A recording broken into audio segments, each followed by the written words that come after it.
欢迎观看老爸的时光。今天分享一款独特口味的糕点，豆腐乳都吃过吧？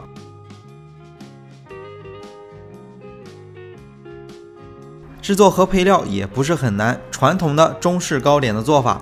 好了，接下来就开始来分享这款豆腐乳味的鲍鱼酥。首先制作之前要准备3份材料，第一份是油面，准备150克的中筋面粉，就是家里最普通的面粉。面粉中加入30克的食用油、色拉油、玉米油、豆油都可以。紧接着加入70克常温的水。好了，然后把材料揉成一个光滑、不沾手、不沾面盆、柔软的面团。揉好之后，这个面团需要松弛一下，取来保鲜膜把面团包好，放在一旁松弛20至30分钟。趁着这个时间来准备油酥。油酥的配料是120克的中筋面粉，面粉中加入60克的食用油。很简单，把2种材料揉成一个柔软的油酥小面团。准备好之后也放在一旁备用。接下来准备第3份材料，就是腐乳味的鲍鱼酥的馅料。首先准备150克的中筋面粉，面粉中加入120克的糖粉。把材料简单混合一下之后，再取过来60克的黄油，黄油最好都提前软化好，如果是这种刚切下来的，就要用手给它掰成小块。好了，接下来加入腐乳，也叫豆腐乳、南腐乳，准备60克。好了，把材料也揉成一个均匀的面团。那截止到这里，所有的材料都准备好了，材料很简单。接下来就来开始制作。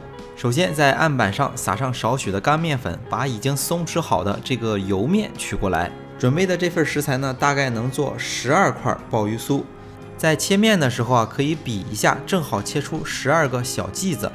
同样把油酥也分成12块。分好油酥之后，取来一个小剂子包入油酥。如果我们在制作的时候制作的比较慢，这里就不建议一次性全部包好。全部包好，但又制作的比较慢，会让外边的这块面变得越来越硬，不好后面的操作。包好之后，最好用笼布或者是保鲜膜把它再盖一下。接下来同样是把刚才和好的馅料也分成12份。馅料比较多，分不均匀，可以用这种对切的方式分的就同样的大小。接下来取来一个包好酥的小面团开酥。开酥的时候可以把包口冲下，用手轻轻的按一下，先用擀面杖擀成一个长长的类似牛舌状，之后把它卷起来，然后再擀开，再卷起来，就开酥完成。经常看老爸视频的伙伴相信已经轻车熟路了。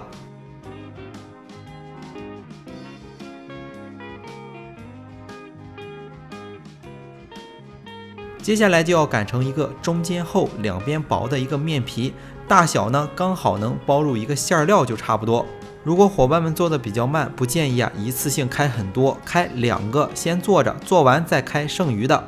那制作起来也不是很难，和开酥差不多。同样是把包孔冲下，用手轻轻的按一下，用擀面杖给它擀开。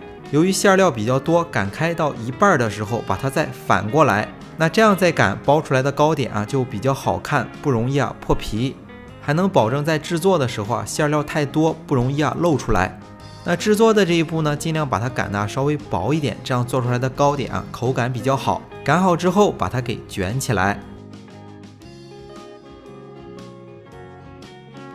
接着给它整理成型，首先把它给掰弯，2个小尾巴对起来，然后取来一把小刀或者是刮刀，横着在中间给它切开，不需要切断，然后把它给外翻开，切面冲上，那这样一块鲍鱼酥就制作好了。这款糕点比较简单，有几个注意事项。首先是油面不要和得太硬，做之前要松弛半个小时。其次是在制作这种开酥的中式糕点，如果制作的比较慢，不要一次性把酥全部开好。开好酥之后，长时间不用就会变得越来越硬。这种制作方法是小包酥的制作方法，比大包酥制作出来要酥脆一些。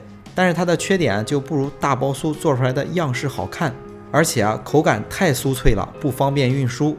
但是这种制作方法比较简单，属于低配版的鲍鱼酥。馅料多变，可以制作出不同的口味来。那这样所有的食材一共制作了12个，正好是一盘的量，适用于32升至38升之间的烤箱。最后准备一个鸡蛋黄，在鲍鱼酥的表面上刷上一层，刷完之后，在鲍鱼酥的表面撒上白芝麻作为简单的装饰，然后送入烤箱。烤箱的温度设定是先把烤箱预热到上火200度，下火180度，放在烤箱的中层烤20分钟左右。烤的时候根据自己家的烤箱的温度多多观察。烤好之后就可以直接出炉了，大家看一看是不是很不错？